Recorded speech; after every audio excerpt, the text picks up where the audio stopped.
Caracol Radio. Historias del mundo. Diana Uribe. Buenas.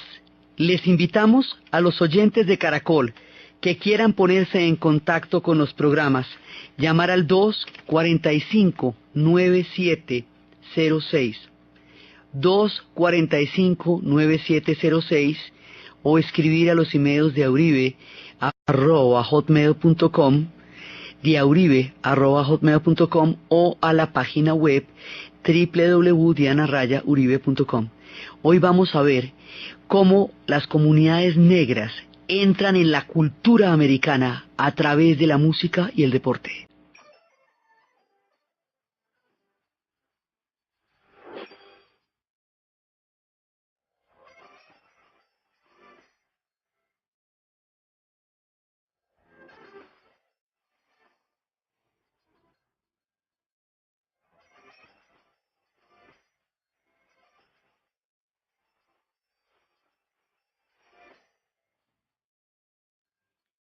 La vez pasada habíamos visto cómo Estados Unidos se convierte en una potencia a partir de la construcción del Canal de Panamá. Ahora vamos a ver qué es lo que está pasando por dentro, al interior de los Estados Unidos, cómo se va generando este crisol, lo que ellos llaman the melting pot, esta olla donde se derriten todas las culturas y se fusionan. Hay una cultura que las ha visto peor que todas las que llegaron allá. Son los pueblos africanos, que nosotros habíamos visto que eran libres en África, que fueron secuestrados y llevados como esclavos, y que para ellos no era un sueño americano. Ellos no van buscando la libertad, son libres donde estaban. Ellos llegaron en cadenas, llegaron esclavizados, y eso es una percepción totalmente diferente a la que pueden tener los irlandeses o los italianos o todos los demás que hemos visto bajar de los barcos a lo largo de toda esta serie. Estos no se bajaron de los barcos buscando una oportunidad. Estos los bajaron encadenados para venderlos como animales, mirándole los dientes. Entonces es otra cosa. Entonces este pueblo, cuando termina la guerra de secesión, como el sur quedó tan supremamente abatido y destruido, habíamos visto cómo el sur va a sacarse el clavo, digamos, la amargura, la venganza, todo el odio y toda la desolación que le produce al sur haber perdido la totalidad de su cultura y de su mundo a partir de la derrota de la guerra de secesión y a partir de la presencia para ellos invasiva del norte. Los del norte se van a quedar 10 años más después de la guerra en calidad de ejército de ocupación en el sur de los Estados Unidos, entre otras cosas porque si se van, las comunidades negras quedarían completamente inermes, cosa que realmente pasaría.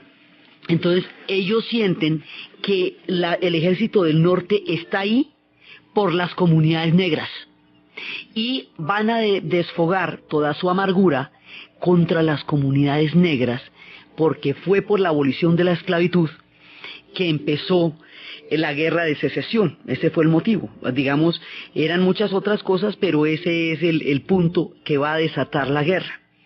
Entonces habíamos visto cómo al perder la guerra va a haber un grupo que se va a formar, un grupo de exterminio, un grupo de terror, un grupo de asesinos que se van a llamar el Ku Klux Klan.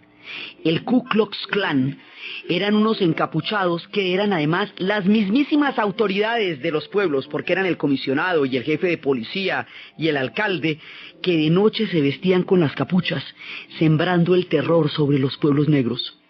Y empezaron a quemarlos, y empezaron a lincharlos, y empezaron a quemar sus casas a los negros y a los blancos que les fueran amigables.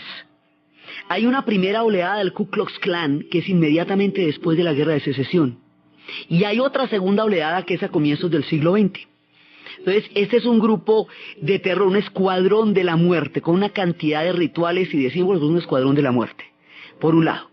Por otro lado, cuando las tropas del norte abandonan el territorio del sur, las comunidades negras quedan completamente indefensas, porque tienen unas leyes que los amparan, pero unas leyes a las que se les van a meter lo que llamaríamos en el más clásico argot político de nuestra cultura, un mico. Quiere decir que a las leyes que les daban los derechos a las comunidades negras, les van a poner cortapisas que hacen que las comunidades negras no las puedan ejercer. Por ejemplo, empiezan a montar una doctrina que se llama separados pero iguales, como todo el mundo es igual según la Constitución. Entonces hay que montarle un cuento de que son separados pero iguales, para que siga teniendo la palabra igual, pero en realidad estén separados. Entonces eso quiere decir que la educación la van a convertir en dos clases de educación, una educación marginal, una educación de baja calidad que no los prepara para las comunidades negras, y una educación de alta calidad para las comunidades blancas.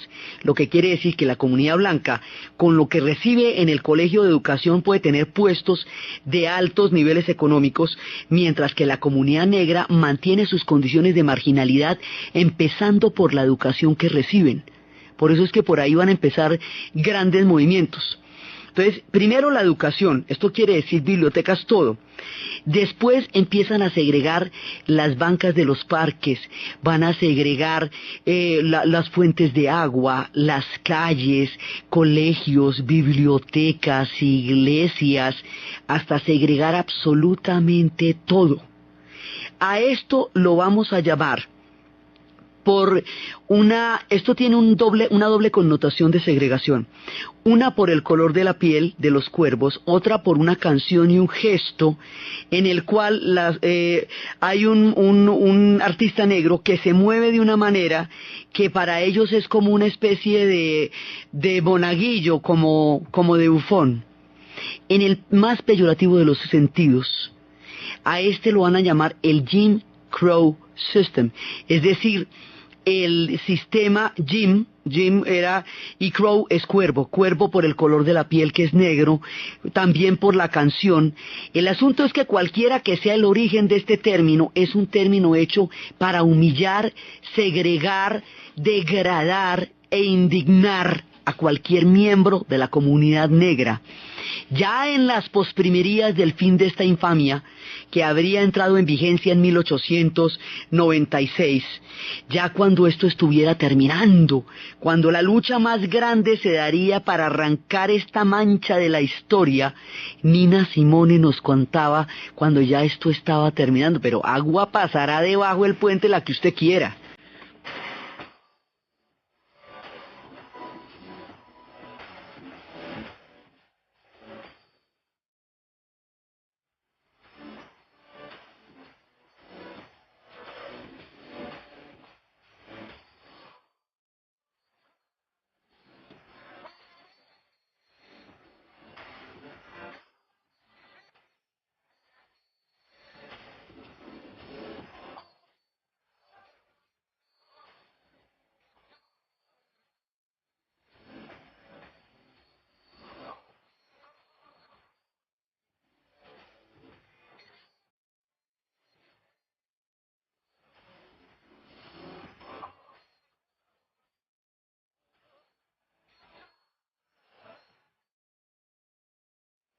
Jim Crow, le pregunta a Nina Simone, ¿qué estás haciendo? ¿Montándola otra vez por el Mississippi? ¿Otra vez ahí complicándola en el Mississippi? Jim Crow, date cuenta, ya tu tiempo terminó. Ya no puedes estar por ahí, eso no es lo que tú haces, es como te llaman a ti. Esto ya es cuando se va a ganar la batalla al final de los años 50 y comienzos de los 60, pero del siglo XX. Pero cuando esto se monta en 1896, esto es bravísimo, porque van a crear un paquete legal de segregación, como decir el apartheid en Sudáfrica, pero 60 años antes. Entonces queda completamente bloqueado el ascenso, la movilidad social, el derecho a un salario decente, a una educación mínimamente probable, fuera de que llevaban 300 años sin acceso a la educación, ni a la lectura, ni al conocimiento, porque de eso se trataba la esclavitud. Ahora garantizan que el funcionamiento de la sociedad del sur de los Estados Unidos haga imposible una vida digna para un miembro de la comunidad negra. Entonces la cosa para ellos queda muy tenaz. Se acaba la esclavitud y empieza el racismo. Y la cosa los coge el siglo XX en una condición de muchísima desventaja histórica. Entonces ellos van a entrar, se van a mover en grandes cantidades hacia el norte, porque en el sur no se puede vivir, es que es imposible. Lo que es Mississippi, Tennessee, Alabama, Georgia, eso mejor dicho, eso es gravísimo ahí, porque todo es la más abyecta segregación. Entonces la manera como esta gente va a entrar en una sociedad que los bloquea, en una sociedad que les cierra las puertas, que los considera, ni siquiera los considera humanos, les da un tratamiento degradante, se considera que el más pobre de los blancos en todo caso es un personaje muy de buenas porque de todas maneras no es negro, es una rayadura en el coco de la historia acerca de los miembros de la comunidad negra a los que secuestraron, esclavizaron y ahora se las montan, que por qué, ¿qué hacen ahí? Pues, a ver, entonces, a través de la música, ellos van a entrar de una manera insospechada en el mundo, no solamente de los Estados Unidos, sino en el mundo de la cultura occidental. En África existe una manera de cantar que es comunitaria. La música africana involucra a todo el mundo. Tiene un sistema de preguntas y respuestas en el cual la gente va integrándose en el acto colectivo de cantar. Es un acto comunitario, como este.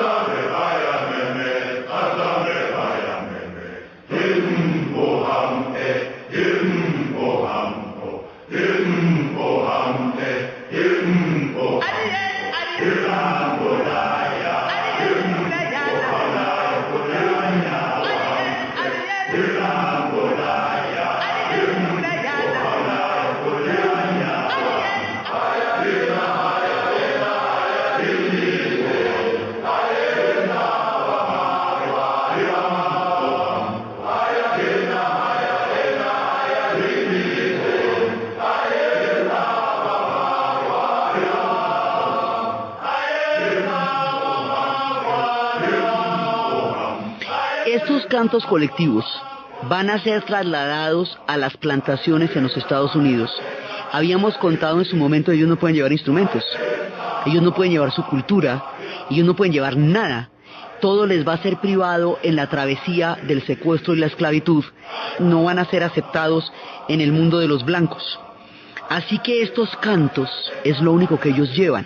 Como son protestantes, al mundo a donde llegan, no van a tener una equivalencia entre los santos cristianos y los dioses africanos, que sí pasó en el mundo católico, que sí pasó en la santería en Cuba, que sí pasó en el mundo del Brasil, que sí pasó en el mundo de Haití. Aquí no, porque no ve que no es una religión figurativa, no se basa en un santoral como los católicos, sino que es otro tipo de cosa que es la lectura de la Biblia, son los protestantes. Entonces lo que va a pasar es que cuando se encuentran en las grandes plantaciones, se encuentran pueblos que vienen de muchísimos lugares distintos del África, que hablan de manera diferente, no tienen una lengua en común, no conocen el inglés, y tienen que juntarse para desbotar el algodón en las plantaciones, para llegar y mover barcos gigantescos. Para poder ejercer estas tareas, ellos se ponen de acuerdo en ritmos y canciones que todos vayan a poder interpretar. Para poderlas interpretar, introducen sonidos guturales que no necesariamente son palabras, pero que sí los involucran a todos. Los cantos colectivos van a formar las respuestas y las preguntas, van a crear una unión entre los africanos que están en América, que se llaman a sí mismos hermanos, porque como fueron vendidos por aparte y fueron criados por nanas que estaban lactando, entonces se llamaban el uno al otro hermanos. Hoy día se llaman así, porque potencialmente todos lo pueden ser. Cuando estaban en las plantaciones, van a desarrollar un tipo de canto comunitario que viene originalmente de África, pero ahora con el tamiz protestante entrado en el misticismo del mundo protestante, se van a convertir en cantos religiosos. A esos cantos religiosos los vamos a llamar espirituales.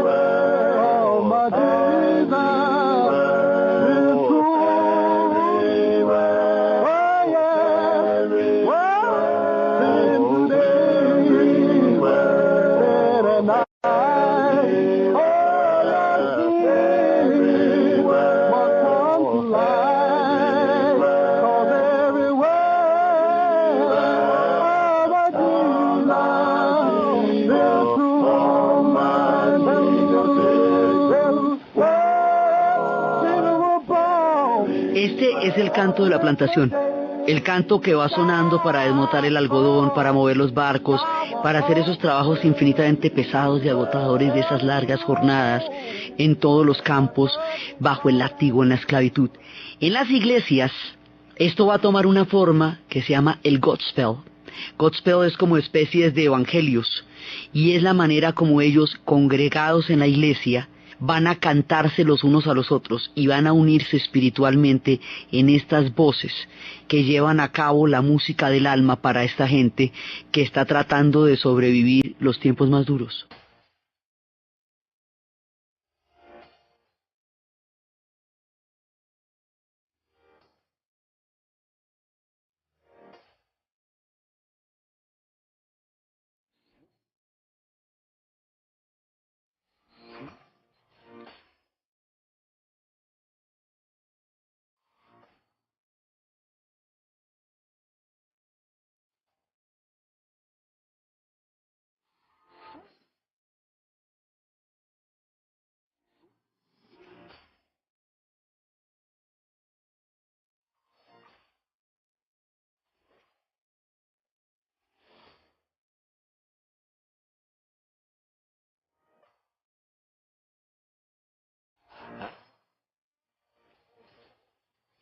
Resulta que en la escala musical africana existen unas notas que no existen en la escala musical blanca occidental. En el mundo occidental, en la manera como está concebido el formato, la mayor parte de la música europea se escribe sobre una base de 7 notas que ellos llaman la escala diatónica: do, re, mi, fa, sol, la, si. Entre esas notas hay unos intervalos que ellos llaman comas. Esos intervalos tienen una medición muy estricta, no puede ser de otra manera, no existen sino esos intervalos que ellos dicen. Haga de cuenta como si uno estuviera dividiendo una regla en centímetros y en milímetros que existen en los que hay. Esa es la manera como los europeos han concebido la música.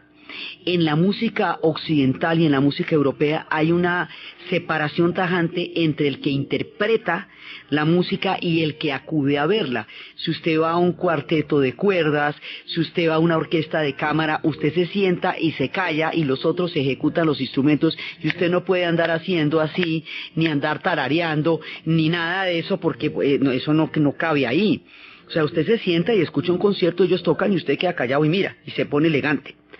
Esta separación entre el público y el que ejecuta la pieza, esta escala diatónica no la utilizan, no es como los africanos hacen la música. Los africanos tienen una cantidad más grande de tonos. Entre uno y otro intervalo, ellos tienen una cantidad de sonidos diferentes. Estos sonidos diferentes los llamaban unas notas erráticas porque parecía una disfonía, parecía una cosa que estaba desafinada desde las escalas blancas, desde las escalas europeas. Estas notas, algunos las llaman notas blue, porque son unas notas que no corresponden, o unas notas sucias, o unas notas, digamos, distorsionadas. Eso que en la escala blanca parece una distorsión, en la música africana es el espacio donde ellos viven. Entonces van a introducir una cantidad de notas diferentes, primero a través de las voces, porque hemos visto que ellos tienen unas tonalidades vocálicas muy amplias y tienen una manera de improvisar en la cual muchas veces hacen falsetes o muchas veces ponen tonos guturales. No existía nada de eso en la música europea. Entonces ahora ellos van a entrar a ejecutar los instrumentos con unas sonoridades distintas. Los instrumentos van a terminar imitando las voces. Entonces los pianos primero y luego los saxos y todos los instrumentos de viento van a terminar imitando las voces y van a crear sonidos distintos a como los blancos hacían la música. Estos sonidos que al principio a los blancos les parece una cosa disfónica, atonal, el hecho de que haya sordinas, todo eso, más adelante va a empezar a ser visto de otra manera y por ahí van a entrar a cambiar todo el concepto de la música de Occidente.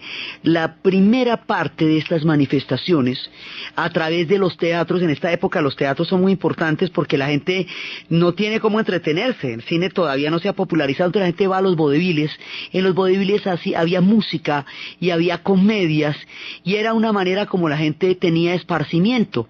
Allá empieza a darse una música que es de las primeras entradas. Esa música es una forma de piano y eso lo vamos a llamar ragtime. Lo que estábamos escuchando en la apertura del programa es un ragtime de un tipo que se llama Joplin, Scott Joplin, uno de los más importantes pioneros del ragtime. Y eso después sería tomado como la banda sonora de una película con Robert Redford y con Paul Newman, que se llamaría El Golpe, razón por la cual a todo el mundo le suena eso. Eso es ragtime y es un tiempo en que se está dando esta entrada a la música del mundo occidental.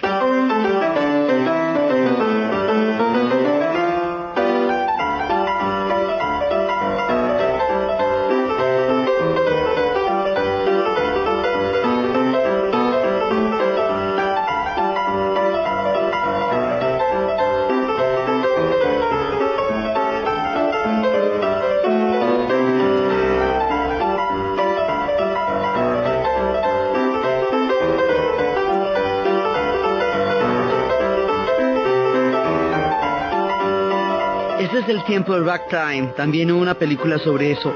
Rag porque a veces suenan las notas como, les parece como de trapo, como notas que no son, digamos, limpias, entonces como traposas, ragtime. Es un tiempo distinto de música. Y por ahí empieza un cambio, y ese cambio nos va a dar toda una mirada que nos va a dar un tratamiento diferente de cada uno de los instrumentos y de cada una de las voces. Estos son los caminos que nos van a conducir a las aperturas del jazz y del blues. Estos son los caminos que nos van a conducir a sonidos de grandes maestros como Count Basie.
Esto es una manera de tocar el piano como jamás lo hubiera tocado un blanco, porque no era parte de su concepto musical. Entonces introducen un concepto completamente nuevo.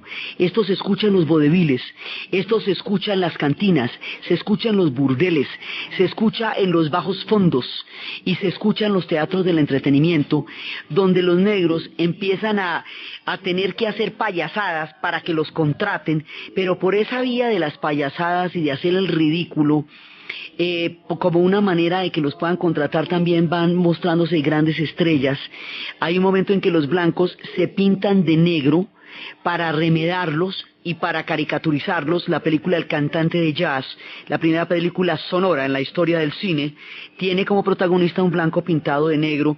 Entonces hay estas comedias de vodevil que rayan entre la caricatura, pero que de todas maneras abren un espacio para gente que no lo tiene. Mucho tiempo más adelante Spike Lee habrá una película sobre un tipo que llega a ser muy famoso recuperando este tipo de tradición, y su fama resulta una paradoja, porque entre más famoso es, más denigra a su raza, con estas épocas en las cuales les tocaba a través de la bufonada abrirse espacios. A ellos les tocó primero intentar como esta especie de comedia bufa en la música, y en el deporte también hacer especies de comedias de béisbol para poder entrar por primera vez a las grandes ligas. Les tocaba hacer partidos de juego de montajes de comedia para que los pudieran emitir, porque si hacían algo en serio les caían con todo. Entonces pero se va abriendo el espacio de los vodeviles. Hay un lugar que hemos nombrado una y otra vez, pero no hemos dicho por qué, que es Nueva Orleans. ¿Por qué es que vaya a salir el blues y el jazz en Nueva Orleans? Porque Nueva Orleans es un espacio distinto. Primero, ellos son de una cultura francesa. No tienen el puritanismo inglés ni el puritanismo norteamericano. Entonces la idea de ellos del pecado, del placer, de la austeridad es completamente diferente, es mucho más pachanguera. Las condiciones de vida de las comunidades negras en Nueva Orleans eran distintas, porque eso viene de otro lado. La esclavitud allá era menos tenaz, o sea, era un medio mucho más permisivo, donde había una gran cantidad de comunidad negra, donde había toda una formación musical, donde había todo un espectro que es el que va a ser el semillero del gran mundo del blues y del jazz. Entonces Nueva Orleans es el epicentro de toda esta alquimia que se va formando en la música, y entre todos estos cambios del concepto musical que va introduciendo la música negra, desde los spirituals, los gospels, el ragtime, el jazz, también va entrando el blues.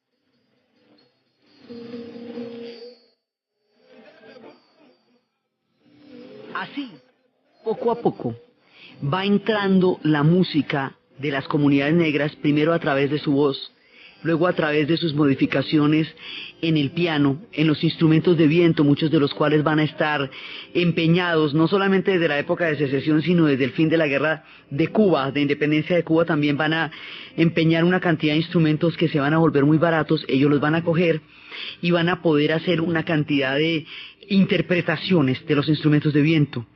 Con la segregación del sur, hay una oleada, una escalada gigantesca de gente yendo hacia el norte. Y al llegar hacia el norte es cuando el blues va a llegar a Chicago, y cuando las ciudades del norte industrializado van a recibir el influjo de esta música que se está haciendo en el sur, y se va a convertir en una música mucho más fuerte, una música que tiene una sonoridad mucho más grande a medida que vaya entrando en el norte de los Estados Unidos. Entonces muchísima gente se va a ir para el norte porque el sur es invivible. Y en el norte van a empezar a buscar otras condiciones históricas para poder salir adelante. Entonces hay una historia, porque una parte es la música, ¿sí? Y esta música también va a ser después, cuando esta música vaya entrando, vaya haciéndose conocer. Al principio era una cosa de arrabal, de bajo fondo, de burdeles, una historia muy parecida a la del tango, que también era música de arrabal, y después se va a volver una música que la gente va a oír. Cuando viene la gran migración hacia el norte, allá es donde se va a producir la toma prácticamente la toma de un sector de la ciudad que se va a conocer con el nombre de Harlem. Entonces ahí vivían los blancos. Cuando llegan los negros, los blancos se van y un empresario negro logra montar la primera finca raíz y darle condiciones de vida a las comunidades negras que van a llegar en masa hacia Harlem. Y allá se van a dar enfrentamientos de racismo fuertísimos, pero es el primer espacio que ellos van a lograr. Entonces hay por un lado un espacio fundamental. Por otro lado, los blancos empiezan a interpretar esta música, empiezan a entenderla. Hay casos de genialidad extrema, digamos ya absolutamente brillantes, y hay otros casos en que simplemente es el robo de un ritmo para blanquearlo y venderlo. Un caso de genialidad extrema es un personaje migrante de origen judío que le ponen la tarea de hacer en un formato que considerábamos blanco una utilización de las notas que son específicamente negras, o sea, de las notas del blues, en el esquema de una rapsodia. Utilizando las notas del blues, Gershwin va a hacer una cosa absolutamente genial, que es la Rapsodia en Azul.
Esta sublime Rhapsody in Azul, Rhapsody in Blue, es un caso de genialidad extrema, en el cual la música negra entra a ser considerada por el pentagrama de la música occidental y se empiezan a producir las primeras fusiones, y a través de eso van a llegar a la música a la música popular poco a poco, y van entrando en Occidente por esta vía. Entonces esto, como decimos, es una pieza maestra, pero va a pasar que la música negra, que en un principio va a ser rechazada y se va a considerar una música lasciva o atonal o distinta porque no codifica dentro de la escala que tenía la música occidental, después cuando vean lo rica y lo maravillosa que es, la van a blanquear, es decir, la cogen, toman sus ritmos, cambian sus letras y empiezan a pasarla por la radio como si fuera una canción blanca. Les tumban las melodías y les tumban los derechos y no les pagan, y las canciones las terminan haciendo en los blancos. Entonces esto no es culpa de Gershwin, no estamos diciendo eso de él, pero este fenómeno sí pasó. Y el caso de Gershwin utilizábamos era para ver cómo en un caso absolutamente brillante empiezan a ser incorporados estos sonidos en piezas verdaderamente magistrales. Pero ellos van a tener el problema de que la música se la tumban, con todo y derecho, la melodía, todo. Entonces mucho tiempo más adelante, cuando ya vengan los tiempos del orgullo negro, del poder negro, cuando ya en la segunda parte de los años 60 del siglo XX, Stokely Carmichael plantee la necesidad de desarrollar un sentido de la propia valía y de la propia autoestima de una raza que ha sufrido tanto y que ha sido considerada y sometida a tantas indignidades y a tanta segregación, ellos van a crear sus propias disqueras. Más adelante ellos van a tener sus propias casas de música para evitar que les tumben la música.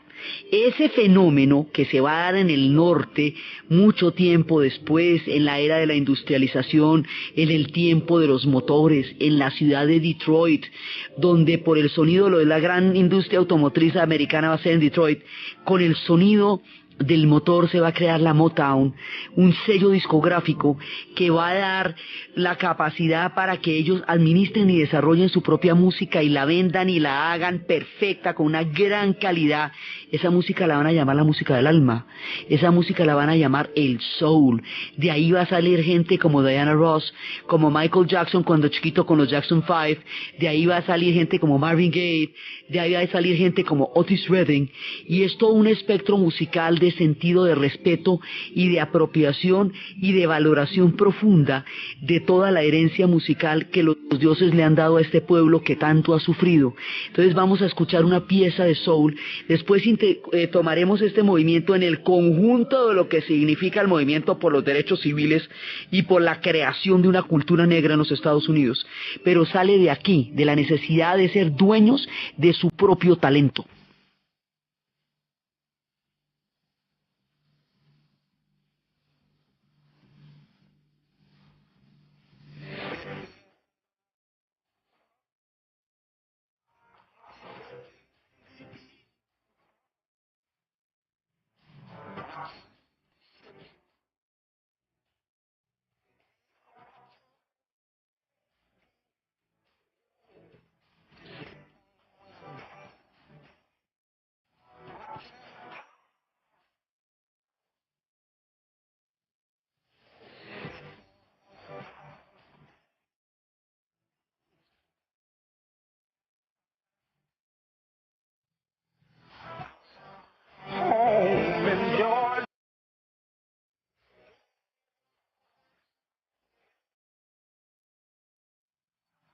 Esto ya sería en los años 60, pero durante nuestra etapa de formación de la primera parte del siglo XX, una parte es la música, y vamos la secuencia, vamos viendo cómo fue convirtiéndose en una música que influenciaría todo Occidente a través de los ritmos africanos incorporados a este país donde se están mezclando tantos pueblos.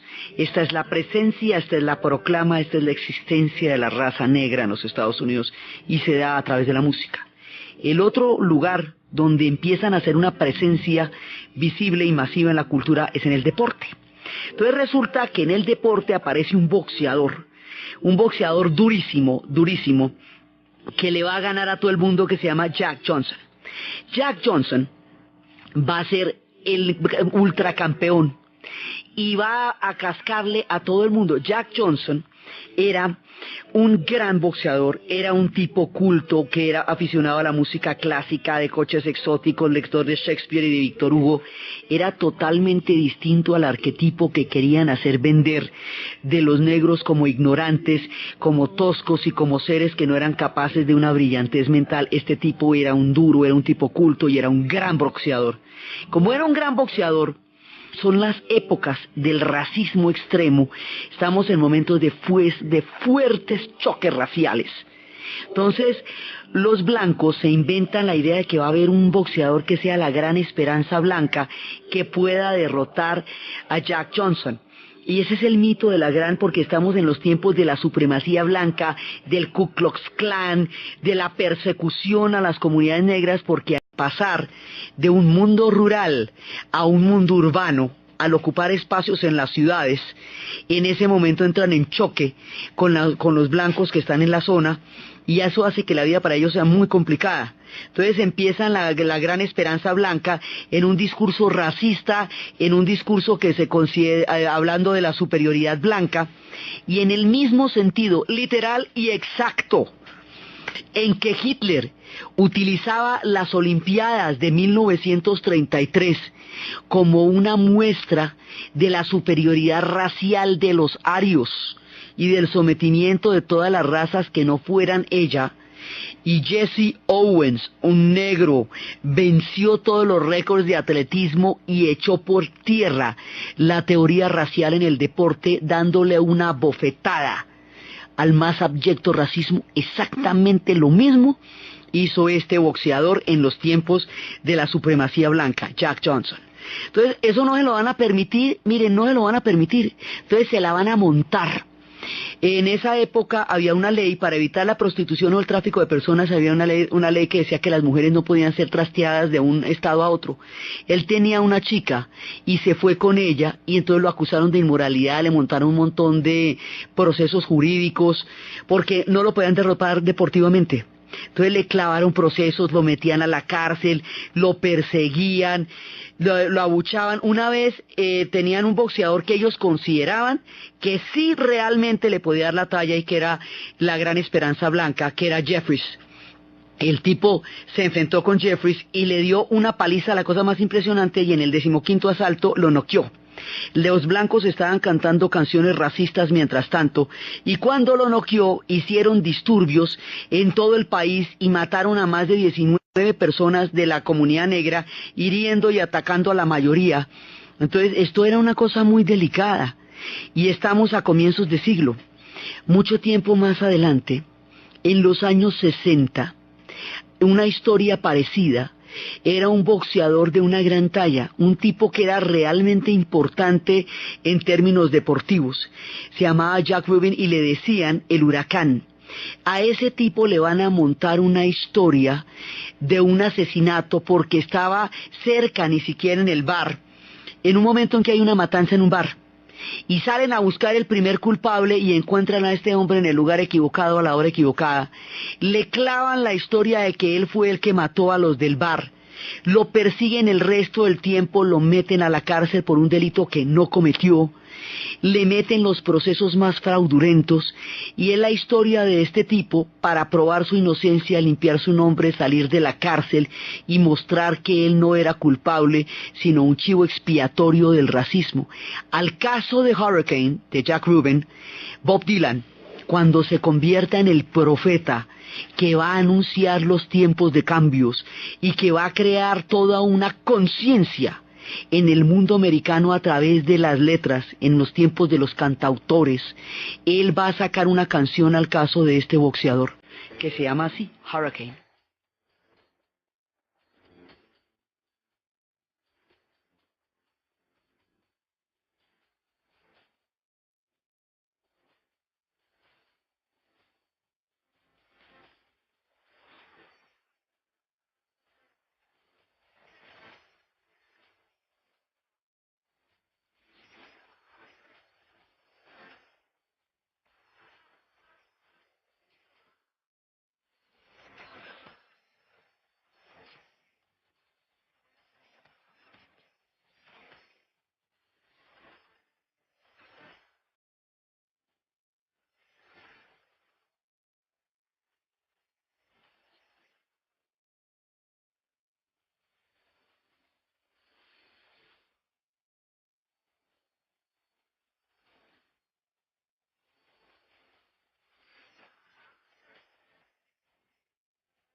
Este es un relato, es bastante largo, pero es un relato de cómo se va a dar la matanza en el bar, cómo una mujer es testigo, Patty Valentine, cómo van a llegar las autoridades. Esta es la historia de Huracán, el hombre al que las autoridades vinieron a culpar por una cosa que él nunca hizo, por un delito que no cometió, a un hombre que iba a ser el campeón del mundo.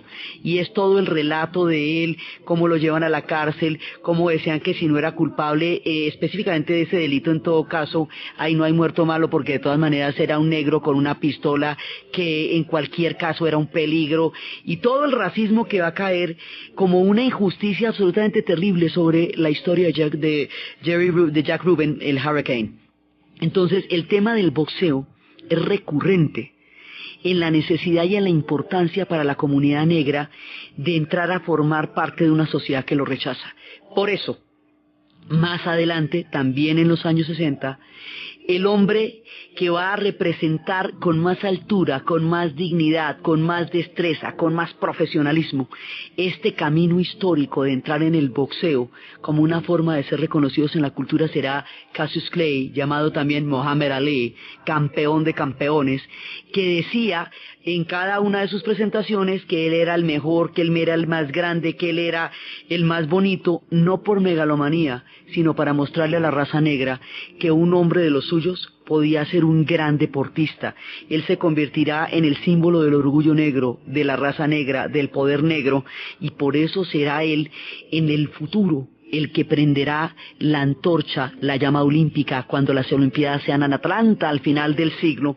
Pero muchas cosas pasarán. Hasta ahora estamos empezando la lucha de ellos por tener un lugar digno en una comunidad a donde fueron llevados sin retorno en condiciones de esclavitud, y que va pasando el siglo XX y cómo se van a meter allá.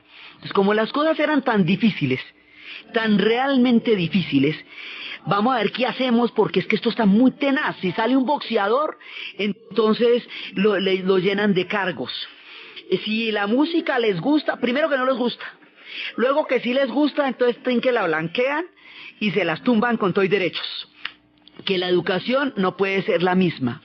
Que cuando llegan a habitar nuevas zonas de las ciudades les ponen bombas porque no quieren que entren en los barrios del norte. En el sur los linchan y las leyes de segregación racial son verdaderamente traumáticas y aberrantes. Entonces, ¿qué hacemos?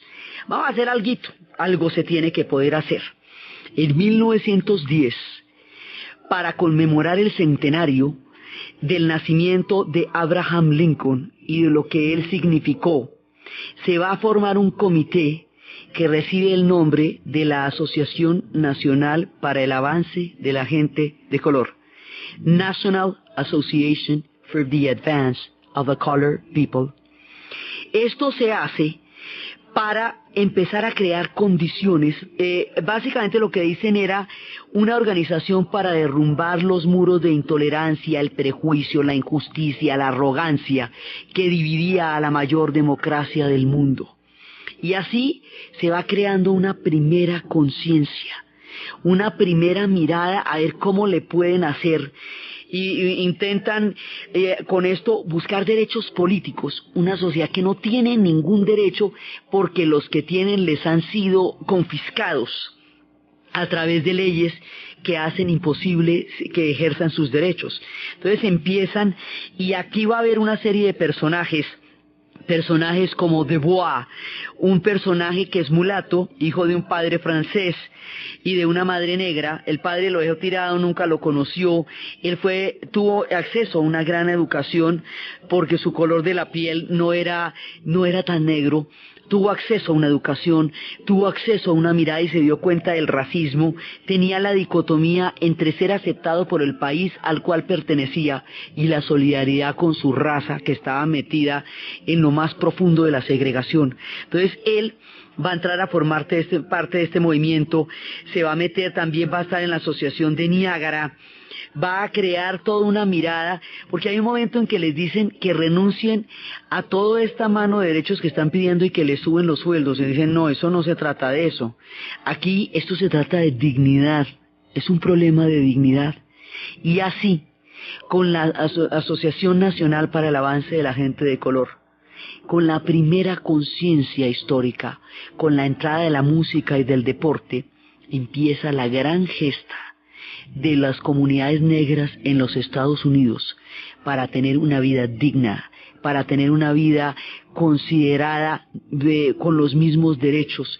Todavía no existen los mismos derechos, todavía hay muchas cosas que pueden cambiar, pero el camino hasta lograr una dignidad histórica, el camino hasta que haya un candidato negro a la presidencia de los Estados Unidos es larguísimo y está atravesado de lágrimas y de canciones y de gospels y de spirituals y de figuras tan heroicas como el Dr. Martin Luther King y de gente como Cy P. Carmichael y de muchas personas como Malcolm X que van a tener que crear todo su aporte a la conciencia universal de la dignidad de la raza negra en los Estados Unidos y en el mundo. Este es el comienzo de ese camino. Se hizo en 1910 y todas aquellas personas que hicieron el ragtime, que hicieron el blues, que hicieron los spirituals, que hicieron el jazz, van contribuyendo con su alma, con su espíritu y con su destreza a la formación de esta conciencia de la dignidad universal. Entonces, desde los espacios de la entrada de las comunidades negras a la cultura americana, desde la gran destreza de sus boxeadores, desde los spirituals, desde los dolores de los cantos de las plantaciones, desde los gospels, desde las músicas de África, desde los burdeles de Luisiana, desde las calles del jazz, desde los vodevil, desde las comedias, desde el blues y desde toda la dignidad histórica y del alma y la gigantesca contribución que han hecho a la música de Occidente y a la cultura universal a través del impresionante talento que los ha acompañado en la música, en la narración Diana Uribe, en la producción Jessy Rodríguez, y para ustedes feliz fin de semana. Ese es el punto que va a desatar la guerra. Entonces habíamos visto cómo al perder la guerra va a haber un grupo que se va a formar, un grupo de exterminio, un grupo de terror, un grupo de asesinos que se van a llamar el Ku Klux Klan. El Ku Klux Klan eran unos encapuchados que eran además las mismísimas autoridades de los pueblos, porque eran el comisionado y el jefe de policía y el alcalde, que de noche se vestían con las capuchas, sembrando el terror sobre los pueblos negros. Y empezaron a quemarlos, y empezaron a lincharlos, y empezaron a quemar sus casas a los negros y a los blancos que les fueran amigables. Hay una primera oleada del Ku Klux Klan que es inmediatamente después de la Guerra de Secesión, y hay otra segunda oleada que es a comienzos del siglo XX. Entonces, este es un grupo de terror, un escuadrón de la muerte, con una cantidad de rituales y de símbolos, un escuadrón de la muerte, por un lado. Por otro lado, cuando las tropas del norte abandonan el territorio del sur, las comunidades negras quedan completamente indefensas porque tienen unas leyes que los amparan, pero unas leyes a las que se les van a meter lo que llamaríamos en el más clásico argot político de nuestra cultura, un mico. Quiere decir que a las leyes que les daban los derechos a las comunidades negras, les van a poner cortapisas que hacen que las comunidades negras no las puedan ejercer. Por ejemplo, empiezan a montar una doctrina que se llama separados pero iguales. Como todo el mundo es igual según la Constitución, entonces hay que montarles un cuento de que son separados pero iguales para que siga teniendo la palabra igual, pero en realidad estén separados. Entonces eso quiere decir que la educación la van a convertir en dos clases de educación: una educación marginal, una educación de baja calidad que no los prepara para las comunidades negras, y una educación de alta calidad para las comunidades blancas. Lo que quiere decir que la comunidad blanca, con lo que recibe en el colegio de educación, puede tener puestos de altos niveles económicos, mientras que la comunidad negra mantiene su pueblo. Cuando termina la Guerra de Secesión, como el sur quedó tan supremamente abatido y destruido, habíamos visto cómo el sur va a sacarse el clavo, digamos, la amargura, la venganza, todo el odio y toda la desolación que le produce al sur haber perdido la totalidad de su cultura y de su mundo a partir de la derrota de la Guerra de Secesión y a partir de la presencia para ellos invasiva del norte. Los del norte se van a quedar 10 años más después de la guerra en calidad de ejército de ocupación en el sur de los Estados Unidos, entre otras cosas porque si se van, las comunidades negras quedarían completamente inermes, cosa que realmente pasaría. Entonces ellos sienten que el ejército del norte está ahí por las comunidades negras y van a desfogar toda su amargura contra las comunidades negras, porque fue por la abolición de la esclavitud que empezó la Guerra de Secesión. Ese fue el motivo. Digamos, eran muchas otras cosas, pero habíamos visto cómo Estados Unidos se convierte en una potencia a partir de la construcción del Canal de Panamá. Ahora vamos a ver qué es lo que está pasando por dentro, al interior de los Estados Unidos, cómo se va generando este crisol, lo que ellos llaman the melting pot, esta olla donde se derriten todas las culturas y se fusionan. Hay una cultura que las ha visto peor que todas las que llegaron allá. Son los pueblos africanos, que nosotros habíamos visto que eran libres en África, que fueron secuestrados y llevados como esclavos, y que para ellos no era un sueño americano. Ellos no van buscando la libertad, son libres donde estaban. Ellos llegaron en cadenas, llegaron esclavizados, y eso es una percepción totalmente diferente a la que pueden tener los irlandeses o los italianos o todos los demás que hemos visto bajar de los barcos a lo largo de toda esta serie. Estos no se bajaron de los barcos buscando una oportunidad. Estos los bajaron encadenados para venderlos como animales mirándole los dientes. Eso es otra cosa. Entonces Caracol Radio. Historias del mundo. Diana Uribe. Buenas, les invitamos a los oyentes de Caracol que quieran ponerse en contacto con los programas, llamar al 245-9706, 245-9706, o escribir a los emails de auribe@hotmail.com, diauribe@hotmail.com, o a la página web www.diana-uribe.com.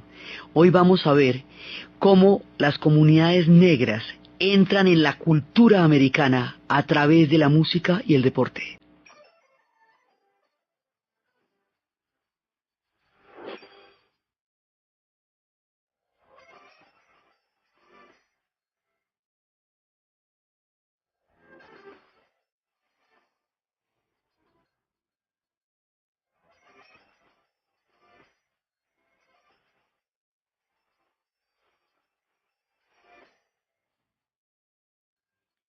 La vez pasada